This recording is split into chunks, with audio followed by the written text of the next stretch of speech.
Today on Pageant Pod, Yes. we're discussing the Miss Gay America pageant system. That's right. Started in 1972, this prestigious system is the standard of excellence in the American drag scene.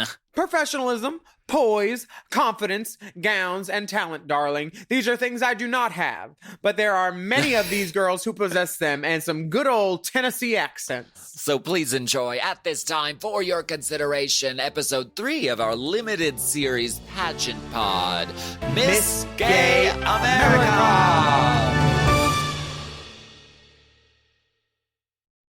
Forever.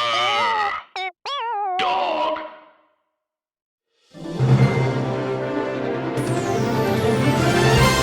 Representing Palm Springs, California, a queen who is not only talented but also really knows how to buy shoes. Please meet and greet at this time, Willamina St. Dubois. And representing Hefty Bag International, Unlimited, Scented and Unscented, a queen who makes sounds with her mouth into a microphone. It's Alaska Thunderfuck 5000 of the planet Glamdron! But you can call me Lasky. All my friends do.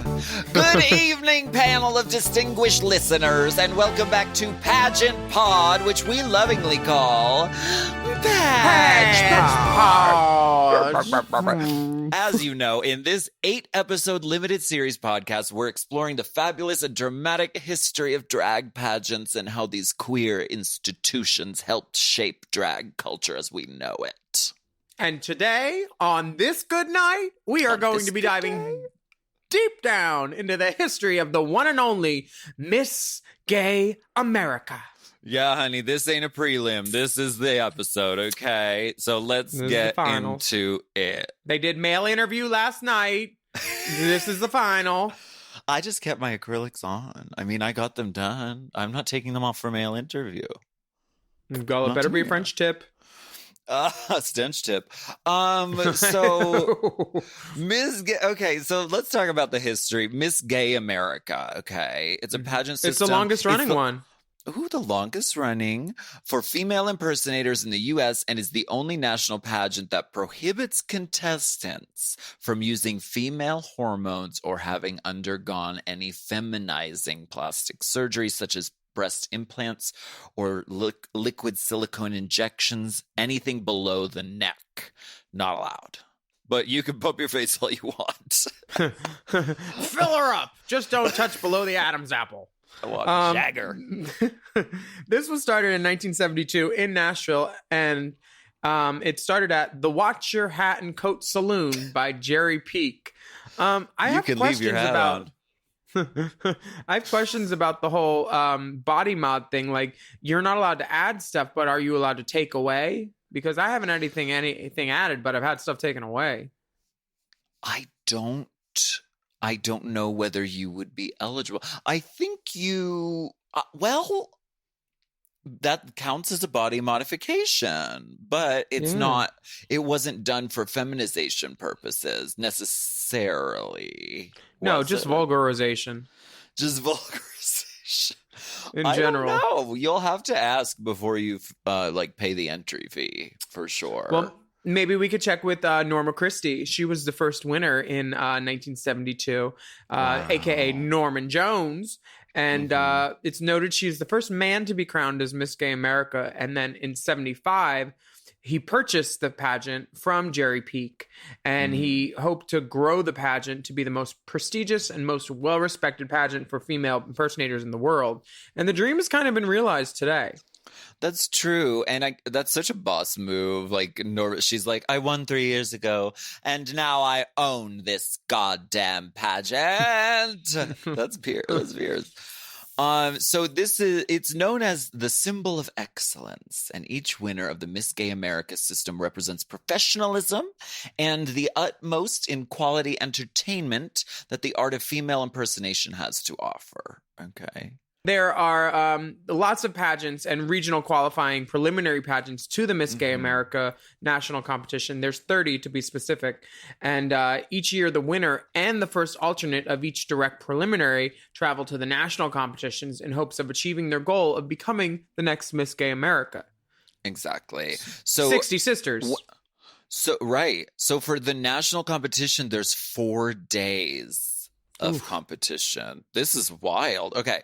On the final night, the contestants get narrowed down to a top 10, which is, normal. And then the top 10 compete in talent, onstage question, presentation, and evening gown, with the male interview score being carried forward from the preliminary. Okay. Now, That's pretty straightforward. Yeah, the male interview category validates the male persona in the contestants, whereby contestants are interviewed in a male business suit, very Burlington Coat Factory, or male attire. Right. It's not business casual. They're tied. If they see a lick of color spray, you're out. Male interview is the category to truly allow judges the opportunity to know the contestants and hear answers on a wide variety of topics. So basically, the winner of this prestigious pageant gets a prize package, including cash, jewelry, and other gifts, plus sponsorship packages, including many engagements throughout the year of their reign, including a mandatory appearance at each one of the preliminaries for the next pageant season. That's a lot of prelims, which usually begins in early January of the next year. And the newly crowned Miss Gay America can earn as much as $70,000 during their reign as Miss Gay America. That's cash prizes, travel, appearance fees, and gratuity for appearance. So that's not too shabby, but that's a lot of work, but that's not too shabby dollars. Yeah, is MGA the one that Alyssa couldn't fulfill her duties on and Coco replaced her on? Is that it, Miss Gay America? I believe so, yes. I believe so. Yes. Because she's in the movie. Oh, yeah, she was. Yeah. I almost didn't recognize her from back then.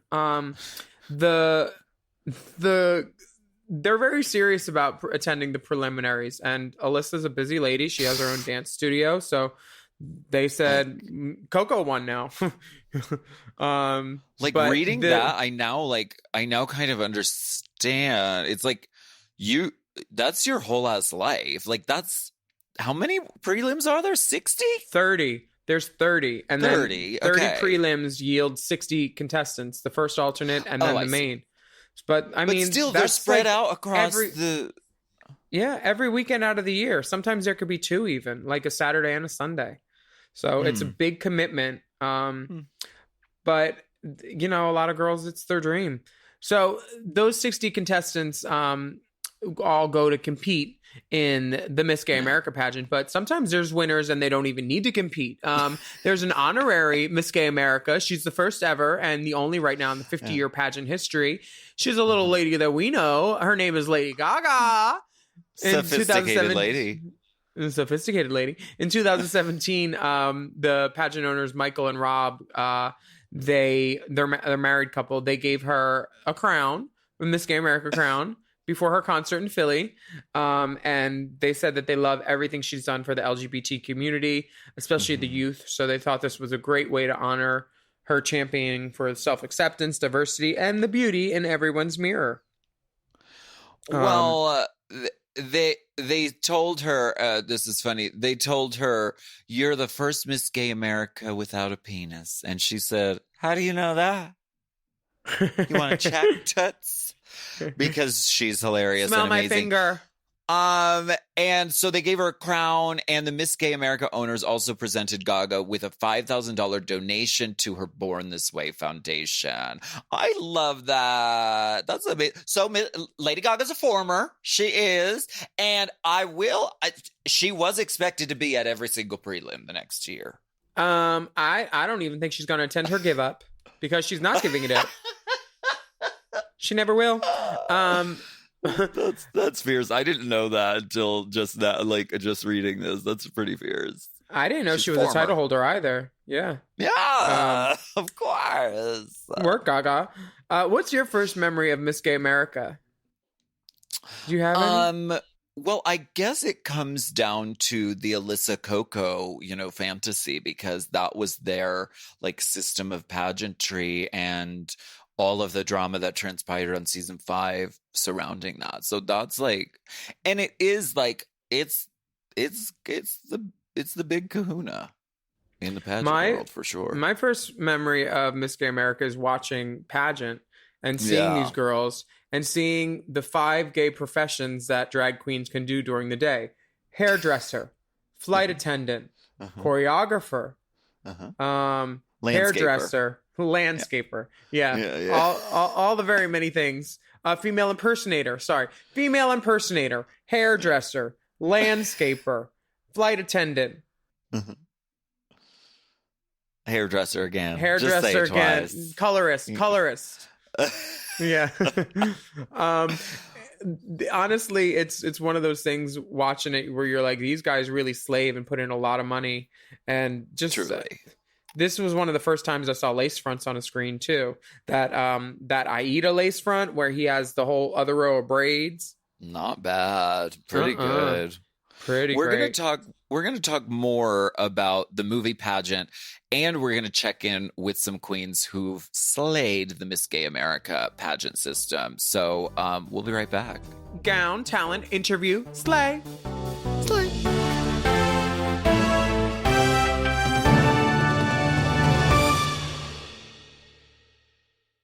Chime is changing the way people bank. They offer the most rewarding, fee-free banking, and it's built just for you.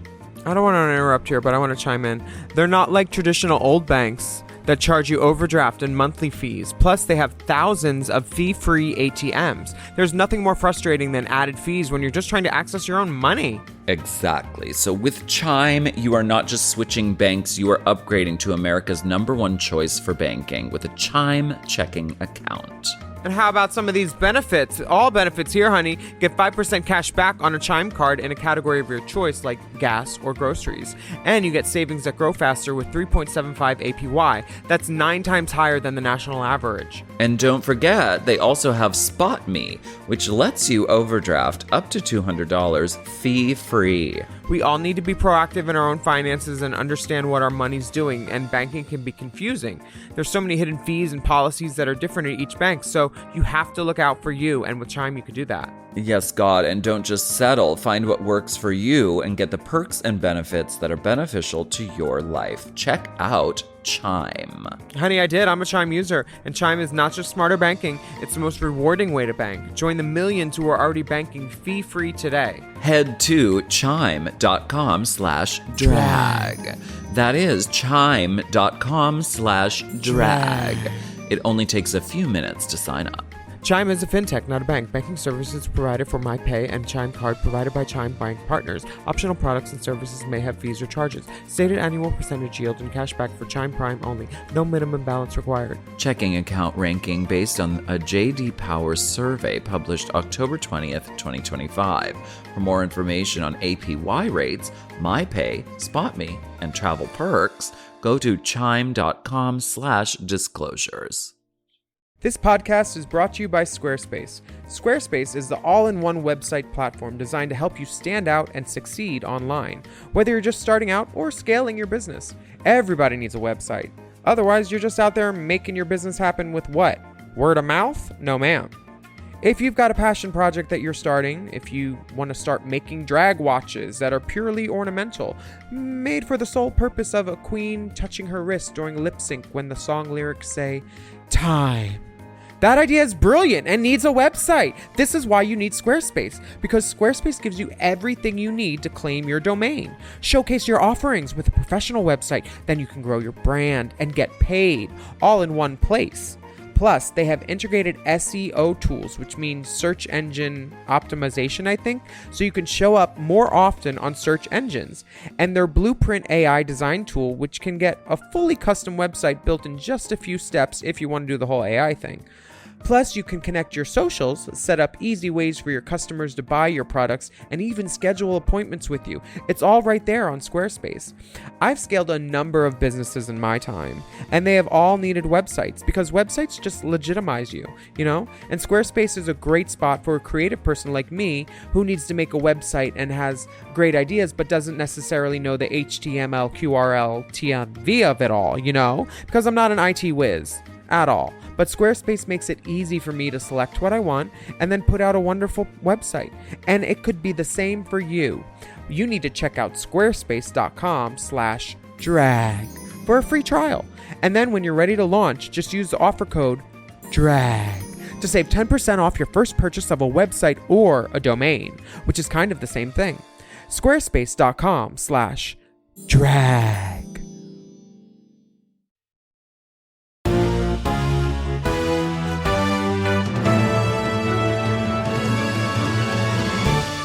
We are so grateful to the amazing queens who've taken their time out of their lives to talk with us about their experiences in all things pageant.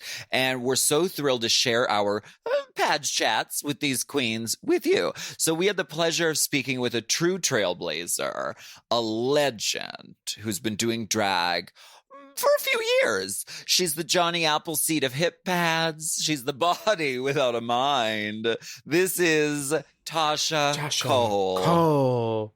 Tasha Kohl won Miss Gay America in 1984 and is a legend. And here she goes.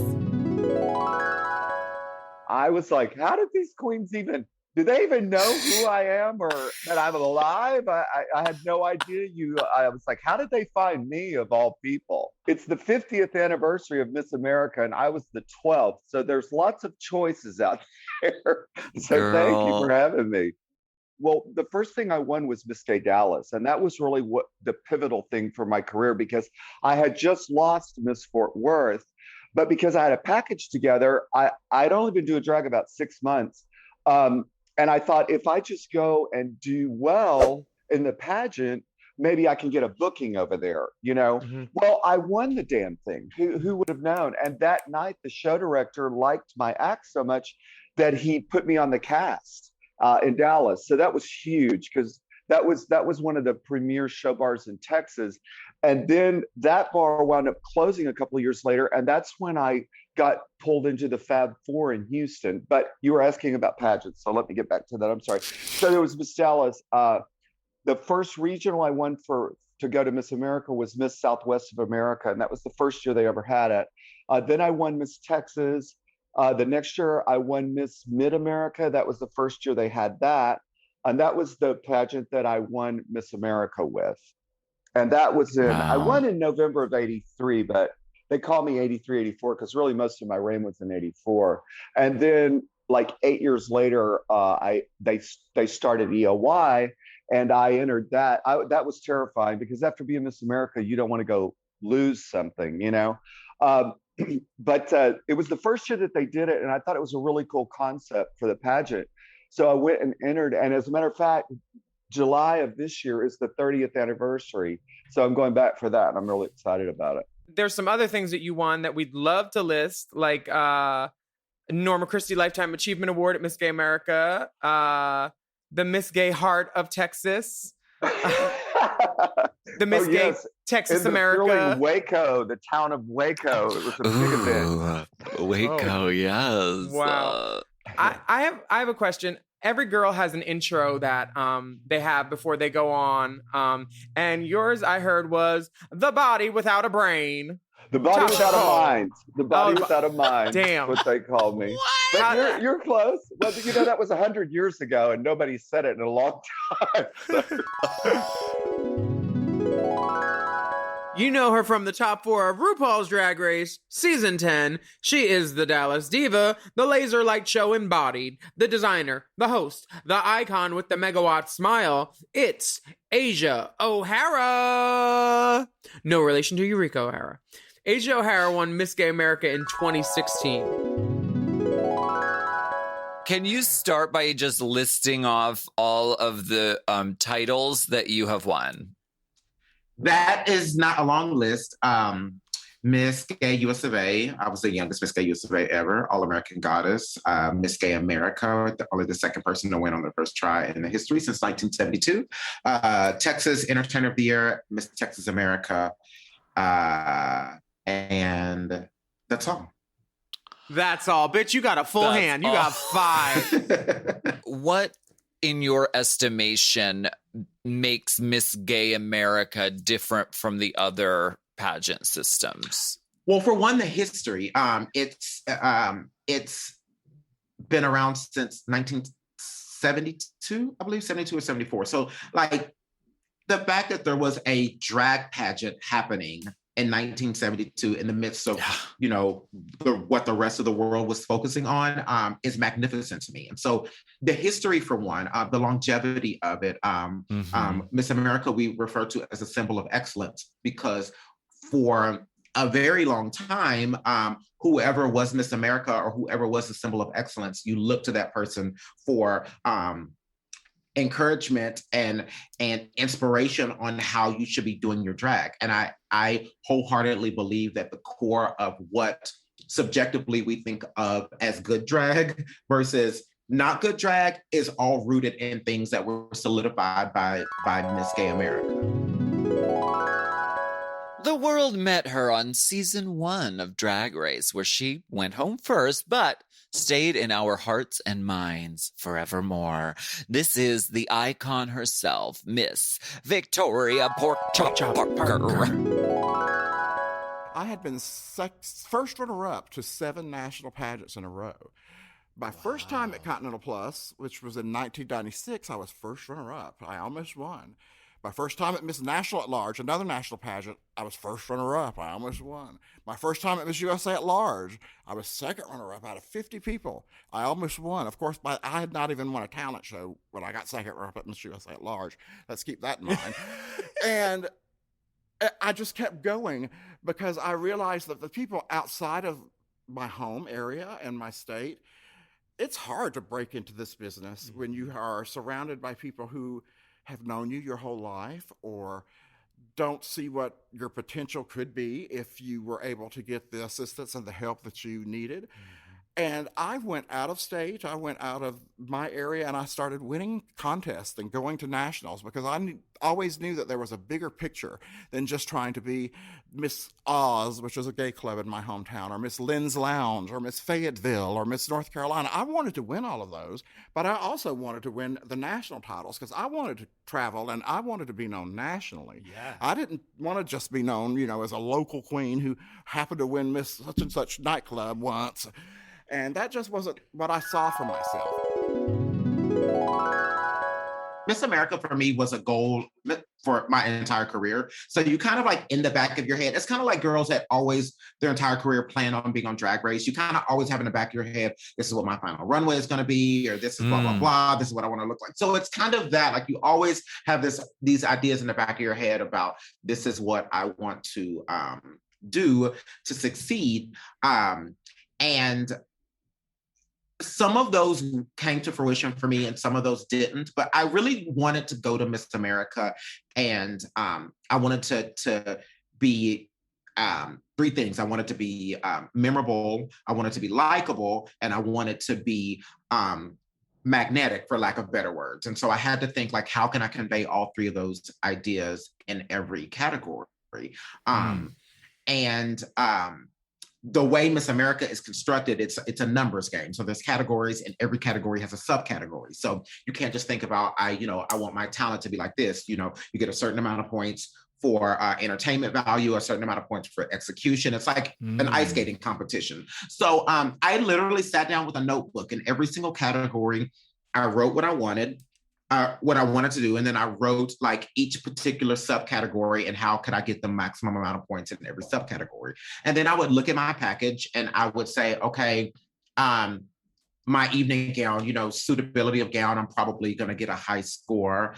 But maybe my accessories could be better. I maybe need to take another look at my hair and makeup. So it really was, my process was mathematical. It was, how can I get the most amount of points in every subcategory?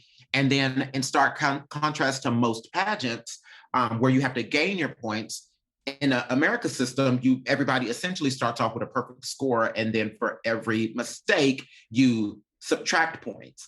So it's really a game of how can I eliminate every single possibility possible to have points taken away from me. Oh, that nail is crooked, that's a point. Oh, the shoes are kind of a little off color, that's a point. There's a run in the hose, that's 5 points. There's a wayward hair, that's another point. Like, damn. So it's definitely a math game. So to answer your question, in short, it's like a balance of how can I artistically put forth exactly what I want to do while at the same time eliminating every possibility to make mistakes. Damn. Wow. Eliminating variables. That's really smart. Exactly. Right. Exactly. Who are some of the formers from Miss Gay USA? Miss Gay USA, Miss Gay America. Oh, sorry, Miss Gay America. My bad. And what's Tasha- the difference between Miss Gay USA and Miss Gay Okay, America? so Tell some me. of the formers of Miss America are Valerie Laura, as you know. Oh, word, Valerie. Yeah, 92. Tasha Kohl, Tiffany Bonet, Hot Chocolate, as I'm sure you know from Las Vegas. Pataya Hart, Devastation, Susie Wong, as I'm sure you guys know. She lives by me in Palm Springs. Yeah. So there's an incredible history of girls from all different walks of life. That are Sean Louis, who lives in Hawaii, who's also a former Universal Show Queen. So there's tons of girls from all different walks of life that have been Miss America. The difference between Miss America and Miss USA is not, I mean, there are differences, but it's just like, it's like Coke or Pepsi. It's just like each one of them have their own things that they gravitate towards. Miss America, I think the thing that sets it apart from everywhere else is you have to live your life as a male, and most other pageantry systems you don't, and they're a lot more open about their contestant base.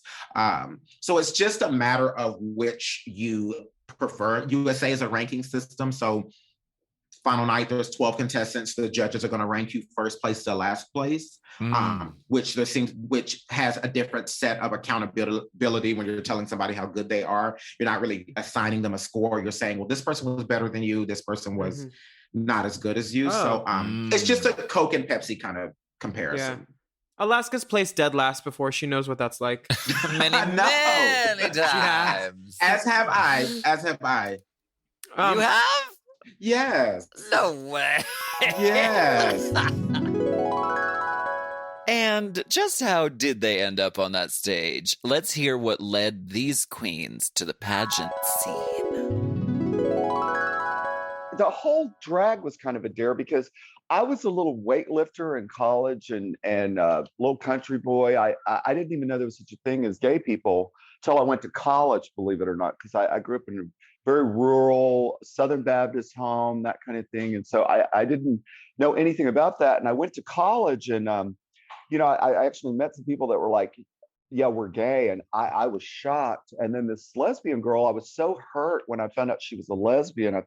And we wound up being best of friends, but she said, well, baby, why does that bother you? You're gay, aren't you? And I'm like, oh, no, I'm not gay. And she goes, oh, yes, darling, you are. Come on, come with me. So she took me to my first drag show. And I was just mesmerized. I was a theater major in college at the time anyway. So I'd always been on stage and I always loved to perform.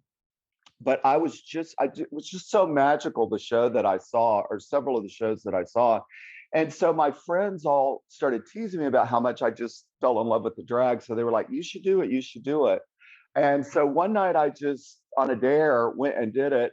And they hired me at that club. And then 2 weeks later, another club hired me. So before you knew it, I was working 4 nights a week in drag, never intending to do drag as a career or anything. And so because of that, that was in Fort Worth. A couple of months after that, the Miss Fort Worth pageant was coming up and they said, you should enter. So I did and I got first runner-up. And so that's what goes back to the story of when I went to Dallas. And then when I won Miss Dallas, things just exploded for me from there. When I started competing, I had a big goal in my mind. And I eventually got hired at a nightclub. I worked at the Connection in Louisville, Kentucky, which was a huge gay bar. It took up a whole corner. Gosh, not a corner. I would have to say it took up a whole corner block, like a whole block in Louisville. And I worked at a theater that sat 1,200 people. It had rafters and it had huge balconies in the rafters where people could go and watch the shows. And they also had National Entertainer of the Year there. And I worked there for 5 years, and working in that environment and doing productions and being involved with professional dancers and people who were more talented than me made me get better and want to work to get to where they are, because I don't want to have to always think to myself, ooh, I couldn't do this or I couldn't do that. And the more people I put in front of me and beside me who I thought were talented and great at what they do, it made me want to live up to what they were doing. And so it made me better. And the better I got, the closer I kept getting to winning a national pageant, until I finally won Miss Continental Plus 2003, and it's on video on YouTube. The promoter of Continentals posted that and several others. I mean, when I was first starting off and I was just jumping in pageants, like I didn't know what I was doing. Like I was just like, put on something sparkly. I mean, my dress stopped at my shins and I had on black shoes with a blue dress and I just thought I was turning it. And they were like, no, you're not. You could turn around and leave. Exactly. And pageants are such a good like training ground in that way, because it's like, these are the ground rules. You're going to learn them here, and then you can go and like do your own thing once you know the rules. Yeah, and I definitely I look at pageants like plastic surgery. Like when a plastic surgeon goes to medical school and they learn this is how you do this is how you do a breast augmentation, these are the rules, this is exactly how you have to do this to make this safe and to make this right and to get the best results. And then most plastic surgeons, as most of us know, open a practice and then they start to like figure out things that really work for them, for their particular aesthetic that they want to provide their clientele. And I think drag pageants are the same. I mean, in the American system, during evening gown, you have to, have your nails done, your hair, they want it to look a certain way. They want it to be clean and not be too messy with your gown. You have to have on hosiery and stockings and, the jewelry can't be too big, can't be too small and blah, blah, blah, blah, blah. And there are a lot of expectations within that category that are good to have in that moment. And then once you leave pageants or once you branch out into something else, you can kind of decide which of those work for you and which of those don't. For me, I just like to paint my nails black because I'm lazy sometimes, but I will wear hosiery every single time I'm in drag. So It's just like what works for you and what doesn't, but it's nice to have a base. Now, I have a question. What is the easiest way to adhere an earring without getting a keloid? Do you use nail glue, a Band-Aid? Please, because so many people... Do not use nail glue. Do not use nail glue. If you do it like once or so, magnets are good, but they're fine, but they hurt. What I use are these things called Zots, Z-O-T-S. I know her. Wasn't she a former of EOY? And they are these little like adhesive little dots for scrapbooking. And they're super sticky. They're these little round things. You put one on the front and one on the back and you put it on your earring and it's not going anywhere. I use them to talk. Yeah. Yeah, they're the best. And they don't fucking hurt. I use them for nails sometimes for like a photo shoot. Absolutely. Yeah. Absolutely. They're the best. They don't leave any residue. You can pull them off the back of the nail. You can pull them off the back of the earring. They're nice. Great. See, nowadays in drag, you can buy breastplates, heels in every size imaginable, and watch all makeup tutorials. But that was not always the case in the early years. Let's hear about the invention of one of the first known pairs of hip pads. I'm not 100% certain, but I'm pretty sure a queen named Tasha Kohl, who was a former Miss America, was coined as the first queen to wear hip pads. And she's been doing drag since the 70s. Back then there wasn't a YouTube, video on how to do your makeup or how to do padding. I mean, I was the Johnny Appleseed of hip pads because when I started wearing hip pads, everybody made fun of me, but I had really big shoulders. And I swear I never looked more like a man than in a dress. So because my shoulders were so big. So that's kind of where the big shoulders need to match them hips, girl. I was like, I want them to notice how big my ass is, not how big my shoulders are. So I started, Vonda Delane helped me cut and style my first set of hip pads. And then I morphed from there. But the whole time I was traveling, nobody wore hip pads back then. And I would go and they would go, and I would cut hip pads and make hip pads for people. And now it's like everybody freaking wears hip pads, You're the Johnny Appleseed of hip pads. Johnny Appleseed of drag pads. We thank you for that. Oh, honey, don't you? Because let me tell you, back in the days when people were not wearing pads, there was some rough-looking boys in a dress ball. Girl, we love a hip pad, even though it's no pad. Have you ever worn right them? Now. No, it's no pad summer. Candy Muse has Oh. dictated it's no pad summer. So lay all you lonely drag queens, leave your pads at Pads home. home. We all love hip pads. We love what they can do for our lives, but we really live for all the behind the scenes drama. So come on, gals, give us a little behind the scenes drama and shade. Tell us all about it. Shh, it'll be just between us. Back in this was the early days, and I won't say any names, but the queen Valerie found Lore. out. No, I'm kidding. No, that thing, honey, she's so sweet. I And love Valerie. She's not. I don't think that girl has an evil bone in her body. She wouldn't know how to be shady if she tried, girl. She just doesn't have the mental concept for it.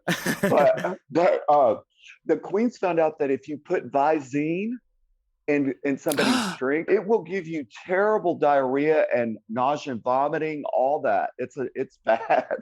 Do not drink Visine. So they would put Visine in somebody's drinks and say, go for it, Backstage. babe. You're on. Oh. Ooh, bitch. Anything else like Gown like cutting. the glass in the setting powder, any of those? I heard about that, but I never experienced it or saw it.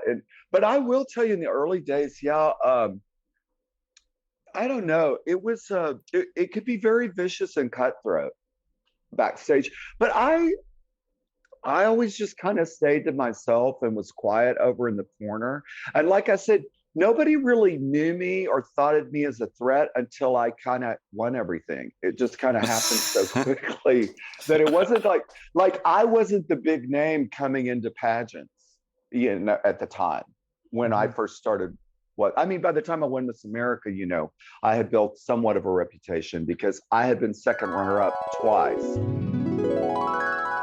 I can tell you things that I know for a fact have happened, but I have not seen them with my eyes, but I know they have. Okay. So one is in Black Universe. One year, I don't exactly remember who it was, but a queen was doing great and was probably going to win. And final night, somebody threw Cody powder all over her beautiful black velvet Roberto Cavalli dress. Oh. So she went on stage in her dress from preliminary night, which was just as gorgeous, but there's no shock value or whatever. And she's literally on stage crying, modeling her dress because they ruined her dress in the back. That has happened. Queen's backup dancer costumes have been stolen.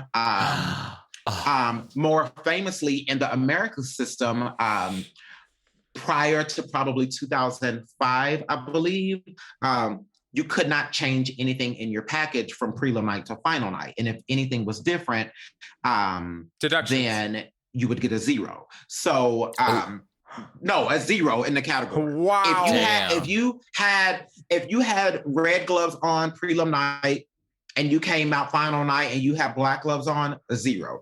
So a lot of times girl stuff would come up missing. Prime example, a queen named Cara Young Ross, who is a former Miss USA. She's now a makeup artist for Cirque du Soleil. She lives in Las Vegas. She was going to win Miss Gay America one night, and she had a hat for talent, and final night, the hat miraculously came up missing. I heard about the hat one. Yeah. Yeah. And they joked that the owner at the time of Miss America, whose name is Norman Jones, they were like, Norman, go get that queen's hat out of the trunk of your car. So it is definitely a shady world. And I think unlike Drag Race or unlike most other avenues in drag, there literally is one winner at the night. Mm-hmm. Drag Race, obviously one queen is gonna win the crown and $100,000, but it really is everybody's kind of winning and everybody can kind of make the most out of it.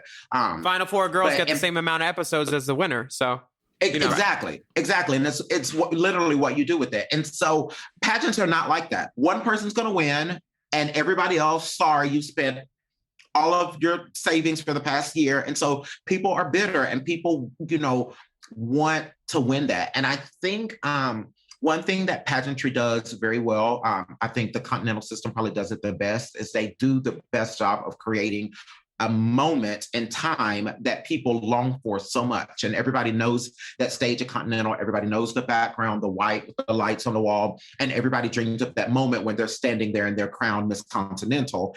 And so the fever for that and the need and the want for that, sometimes people want for that for 20 years, draws people to do crazy shit. Honey, 3-day blinds must be in town because that was a lot of shade. I love pageing and potting, but we have to take a break, and we will be right back.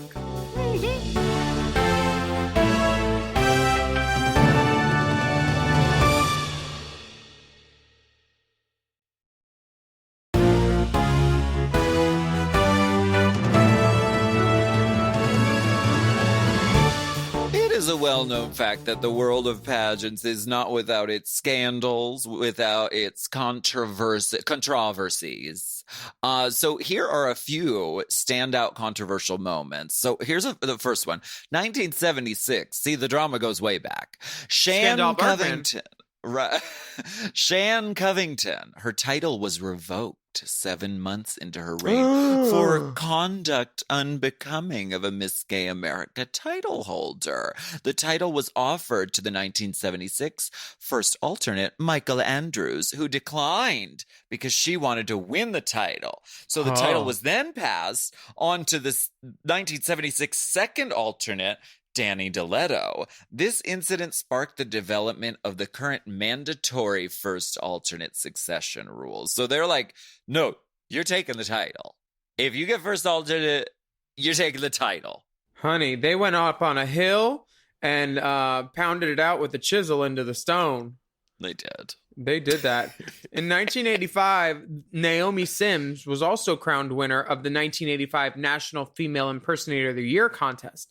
Now, that contest was organized by Norma Christie, Inc., and she was the owner of the Miss Gay America pageant, but was created and produced and televised by the Showtime Network in a television special called Dream Boys Review. Now, the audience believed the pageant was real, but according to the finalist, quote-unquote, Rachel Wells, the pageant was staged, and each of the contestants were paid substantially to compete, quote-unquote. Additionally, the televised special faced issues with copyright infringement associated with certain lip-syncing performances, which required much of the talent portion of the show to be dubbed when it was aired. Honey, and that is my favorite portion of this pageant movie, because some of the songs you just see these girls, you're like, huh? Well, how did Cody Collins get that Reba song? And they got Aida in here, but homegirls tap dancing to something that obviously was not playing on the speakers at this moment. Girl, music rights are no joke. That's why you see the supercut of all the girls performing, and it's just like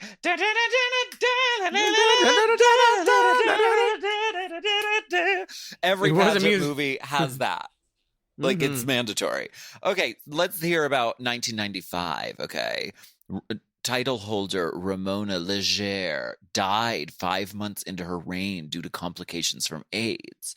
So first alternate, Patti LaPlace, requested not to be crowned or wear the crown during the pageant year, instead serving as the official Miss Gay America representative to honor Ramona Legere's memory. So Patti LaPlace was crowned Miss Gay America 1995 in a special ceremony prior to the 1996 pageant in Little Rock, Arkansas. So Patti donated large portions of her performance fees to AIDS charities while representing Miss Gay America 1995. Snaps for the queens. That's beautiful. In 2010, winner Alyssa Edwards had her title revoked due to scheduling conflicts with previous engagements and her Miss Gay America duties. The title was passed on to the 2010 first alternate, Coco Montrese, who was crowned in a special ceremony at the Gray Fox nightclub in St. Louis, Missouri. Alyssa and Coco Montrese later appeared on season 5 of RuPaul's Drag Race, where the 2010 Miss Gay America pageant issues and animosity between Alyssa and Coco played a crucial central theme throughout the season. L&T Productions later released a statement about the dramatized events, explaining their reasons for revoking Alyssa's title and their lack of knowledge about how this issue would be portrayed in the television series. They had been approached by the producers to provide copyright clearance for both Alyssa and Coco's official Miss Gay America photos. And did they grant that? I think they did because you see the Coco picture on the thing, and Alyssa goes, "But I had that moment." The moment you didn't have that moment. It's, I have to say, and we've talked about this Alyssa Coco thing for so long, but it is really kind of an impossible situation to be the first alternate and then to have to step in and take it. It's kind of like it's like very double-edged sword, because it's like, okay, I've got the title, but now, like, I'm having a ceremony and it's all because this other person didn't do what they were supposed to do. So it's really a ceremony about that person, kind of. So it's like, and I think Coco stepped in and she did her duty and she did her job. And I really commend her for doing that. Well, it's a hard position. When Jinx dies, you're going to have to step up. Season 5 crown winner, right? It's going to happen one day. Oh my God. Now, we have seen a few pageant winners on Drag Race after their win, like Naisha Lopez after winning Miss Continental. But Miss Tasha Kohl is ready for her shot. She's ready.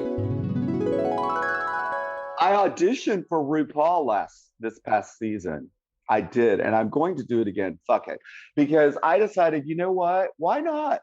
And I don't want to be the oldest queen. I don't want to have the record for being the oldest queen on the show. I want to have the record for being the oldest bitch to win it.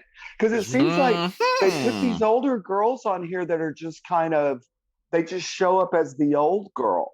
But I'm like, girl, no, let's go play. Let's let the twinks have it.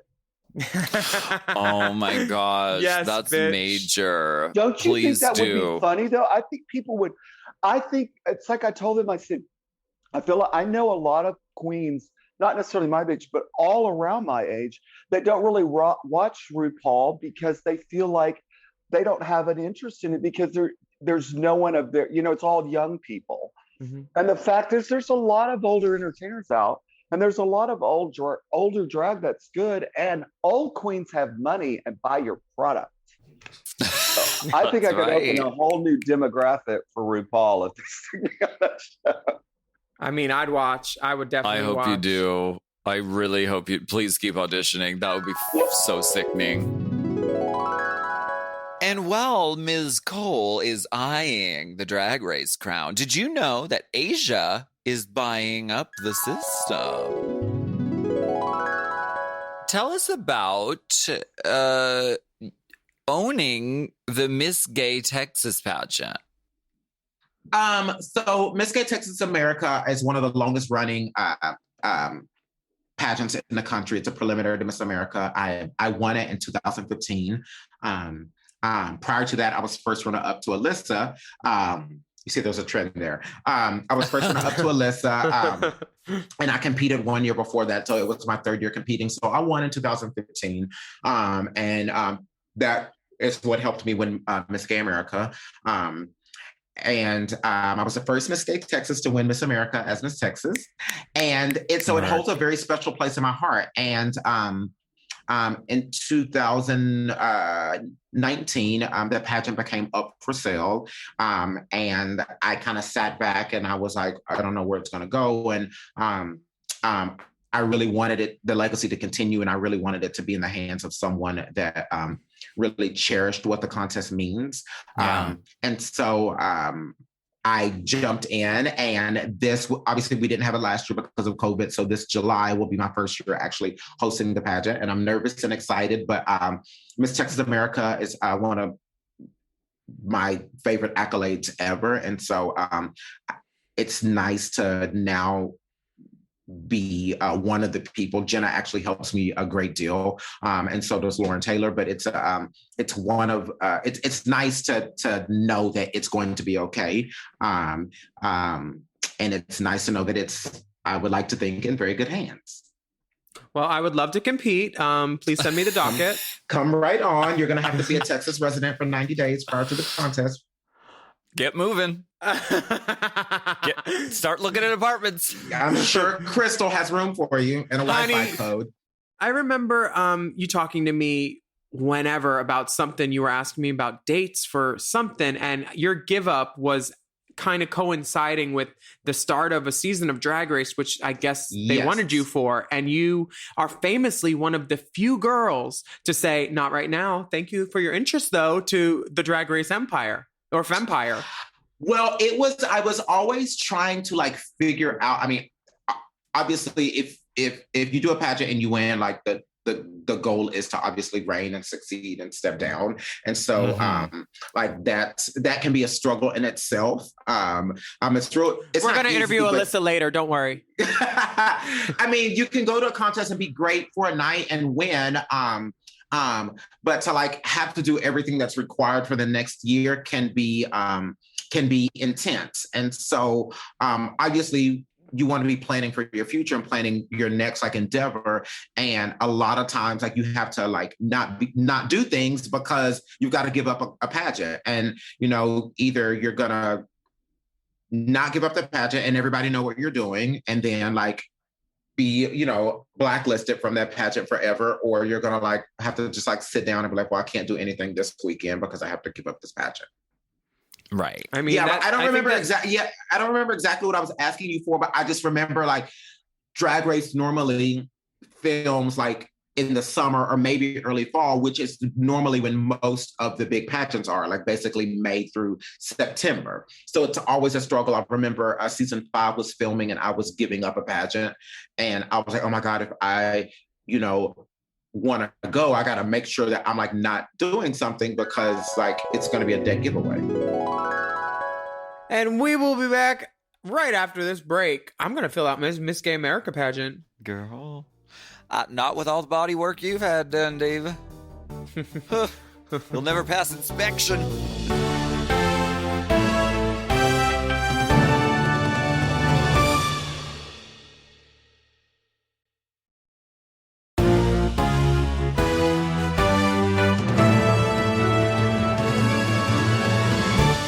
It is a well-known fact that we here at Page Podge love pageant movies, and we want you to love them too. And one of the more well-known films out there is called simply Pageant. Pageant. It was released in 2008, and it's now a little-known fact, but according to Porkchop, it was this little movie that brought her to our television screens. Let's find out about that. 2005, I was cast in a movie called Pageant. Yes. Partly based upon my performance in Transtasia, because I stuck out so much, the producers of that movie wanted to know more about me. And from that, Drag Race happened. Yeah. From that, I moved here. From that, I've done more and more and more and more. When you did the pageant, you were in what, Memphis? I lived in Nashville, Tennessee at that time. I moved Okay. from Louisville. That was another thing that happened. I got offered a job in Nashville, Tennessee, and I was working at the Connection in Louisville. And in 2004, I quit my job in Louisville and I moved to Nashville because it was an extra night of pay. They did shows 4 nights a week, and I only did shows 3 nights a week in Louisville. And it was a lot of work, a lot more than I really thought that extra night would be. But because I did that move, I got to win Miss Tennessee. I got cast to be in the movie Pageant. It was held in the state of Tennessee. I was representing the state. So everything works out. I've always believed that if you follow your opportunities that are put before you and you follow your dreams and you just like live the way that life is kind of leading you to do it, then you're going to end up in the right place. Pageant. This movie's great. I've watched this movie more times than I can count. I think this was the first Honestly. pageant movie that I ever saw too. It was Yeah. it was this and then Trantasia soon after. But this movie Pageant takes you behind the scenes as 52 ordinary gentlemen go to extraordinary lengths in order to be crowned the 34th Miss Gay America. And the contest is about the art of illusion. So this is a pageant where hormones and surgical body enhancements are forbidden. But some of the girls look like they've been kissing needles. And I don't mean Sharon. The movie follows. It features 5 of the queens who compete in this one year, and they sort of follow the whole process leading up to it and the pageant night. And we really get to know these 5 characters. So we hear from them in drag and out of drag, and we learn about their family. So one of the queens is Victoria Paula, who's lovely. She works as a hairdresser and she runs a landscaping company with her mom. And she does a solo talent. She does Sisters, with the ventriloquist dummy that's so good, made to look exactly like her, attached to her. And she's so lovely. She's very young at the time of this documentary and is in love with the whole like pageant world and is really fun to follow. I've heard of this next girl before. I've heard tell of her too. She has her own loading dock. Her name is Victoria Porkchop Parker, and she is representing the big girls. And she talks about loving Miss Piggy and how glamorous she is. And she got her name Porkchop because she always would cook fried pork chops for all of her guests. Her sisters and her girlfriends would come in. But her talent is... And she sells it too. To see a white girl do "I'm telling you I'm not going" is a rarity. To see it done well by a white girl, but Porkchop does it. She throws herself on the stage. Her shoe pops, her dress pops. Yes, but she's in the top 10. Yes, and I love her in this movie because.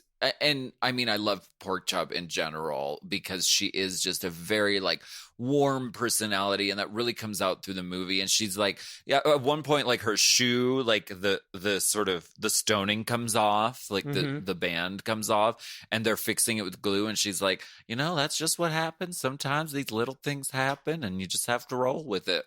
And it was lovely to watch her. She's even charming when they mispronounce her name when they're announcing her. Please welcome Victoria Paula Parker. And she's like, it's Parker girl. It's Parker girl. But she also wins second. Whoops. The hosts are just drunk.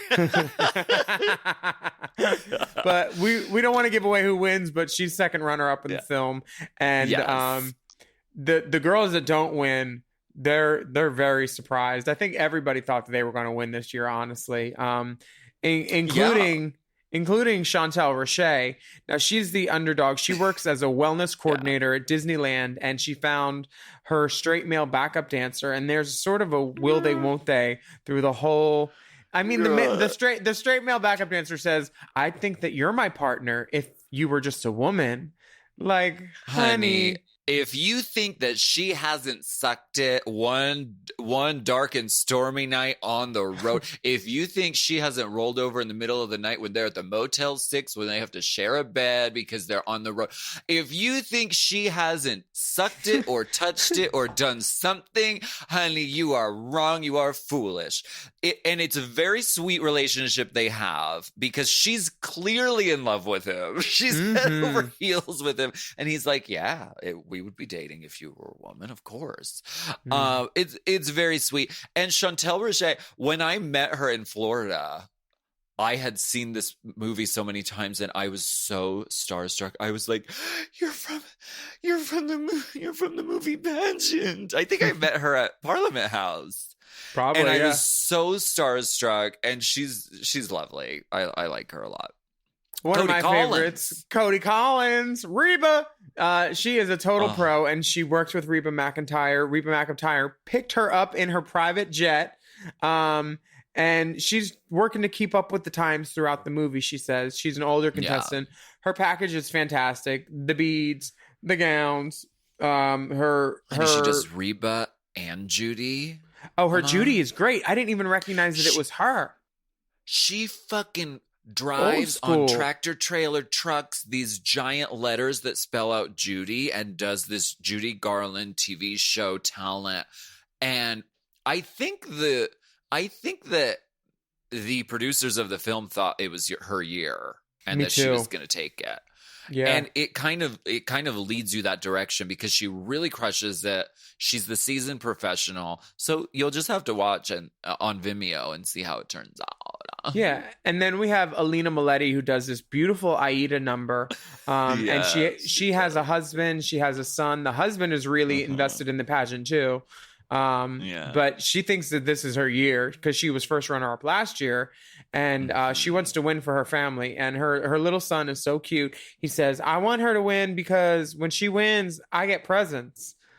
Girl, the kids know where their bread is buttered, okay? Honey, it's garlic bread too. They're seasoning because exactly. She's trying to get some presents too, but honey, yes, she doesn't win, unfortunately. Yeah. There's a few other things that we see. Alyssa Edwards, a clean gown, clean talent, clean question and answer, and she's clean doing that.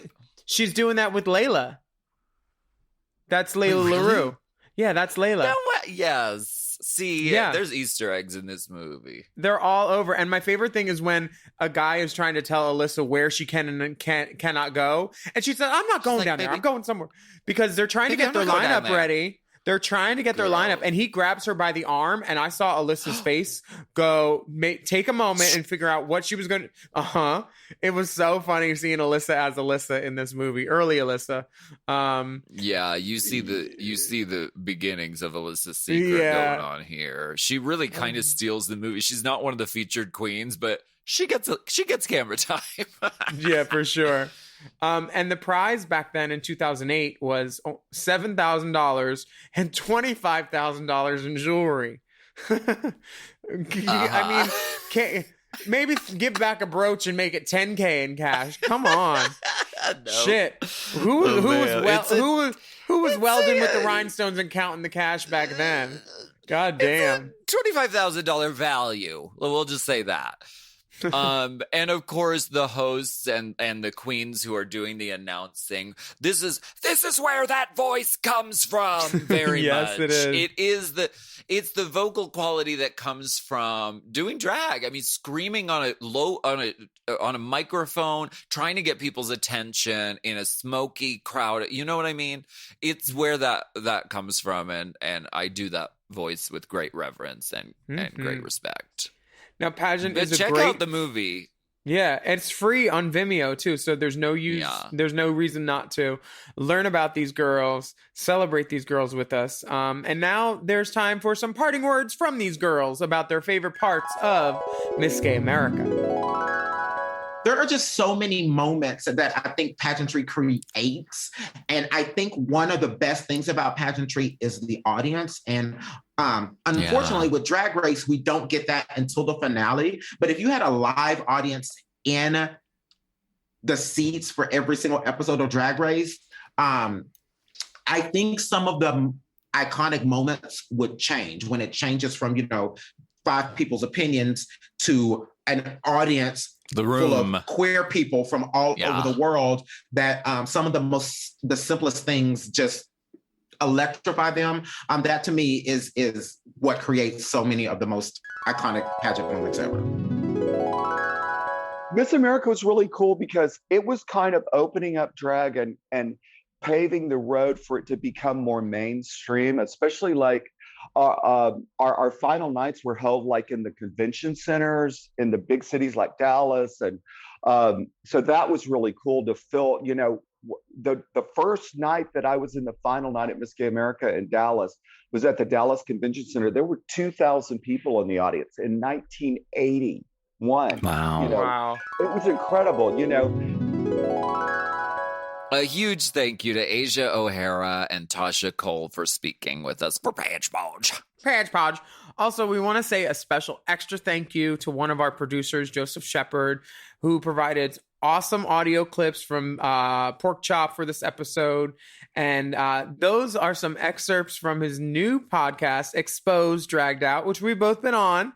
He releases new episodes every Thursday and does interviews with the queens who went home first on any Drag Race franchise. Pork Chop, Tempest, James, Shangela, Juicebox, Room Service, and so many more. So check that out wherever you get your podcast potted. That's right. And we want to thank you so much for joining us yet again for Badge Podge this week. She's been crowned already, but she's back for more. The Glamtron native, vagina enthusiast, and champion of elongated greetings. It's Alaska. You can call me Lasky. All my friends do. And please get on your feet for the title holder for most cross-dressing appearances on a 1-hour TV procedural drama. If you've got a check, she's got a skill. It's Willamina St. Heatherston DeVornay the Third. Gabrielle Sherrington. Bottom. The opulence. Apple Ganache. derriere. We will be back next week with more pageantry, glamour, and of course, a little backstage drama. Our next episode is all about National EOY Entertainer of the Year. Yes, and remember to check out the Pageant Pod playlist on the Forever Dog YouTube channel. Check this out. This is fun.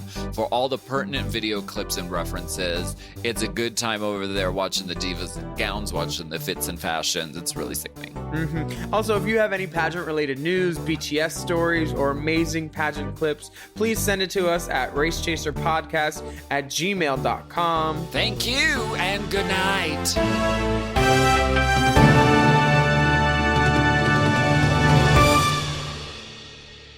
Forever Dog. Pageant Pod is a Forever Dog and Moguls of Media production hosted by Alaska and Willam. Produced by Big Dipper and Joseph Shepard. Editing and sound design by Will Pitts. Executive produced by Willam Belli, Alaska Thunderfuck. Big Dipper, Brett Bowen. Joe Cilio. And Alex Ramsey.